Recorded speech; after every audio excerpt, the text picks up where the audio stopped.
খুব প্রচণ্ড গরম, গরমের জন্য আমরা এই গঙ্গাতে এসেছি স্নান করতে। প্রচন্ড গরম, গরমের জন্য এসছে এই গঙ্গাতে স্নান করতে। অর্থাৎ একটা চিত্র কিন্তু বোঝা যাচ্ছে যে গোটা রাজ্য জুড়ে যেভাবে দাবদাহে পুড়ছে গোটা রাজ্য। আমিও আজকে খবর করতে মাঠ ঘাট বিভিন্ন জায়গায় যাওয়ার পরে একটু স্বস্তির জন্য চলে এসেছি সোজা গঙ্গায়। আমি এখন একটুখানি এই গঙ্গায় একটু ডুব দিয়ে স্বস্তি, অনেকটাই স্বস্তি এলো। তার কারণ যেভাবে বোঝাই যাচ্ছে 44 ডিগ্রি যেখানকার তাপমাত্রা, সেখানটায় যে মানে কি অবস্থা, গরম অবস্থা।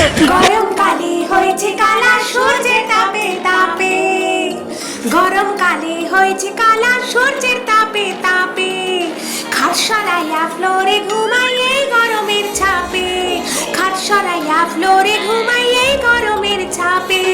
গরম গো তোর তাপের এত তেজ, ঘাইমা ঘাইমা শরীর আমার পুরাই হয়েছে শেষ। গরম গো তোর তাপের এত তেজ, খাট সরাইয়া ফ্লোরে ঘুমাই এই গরমের ছাপে। গরম গো খন্দকালে আসে এসে খই জামি যাই রে, কিছু না কি না আমি এসের বাতাস খাই রে। গরম গো তোর তাপের এত তেজ, ঘাইমা ঘাইমা শরীর আমার পুরাই হয়েছে শেষ। গরম গো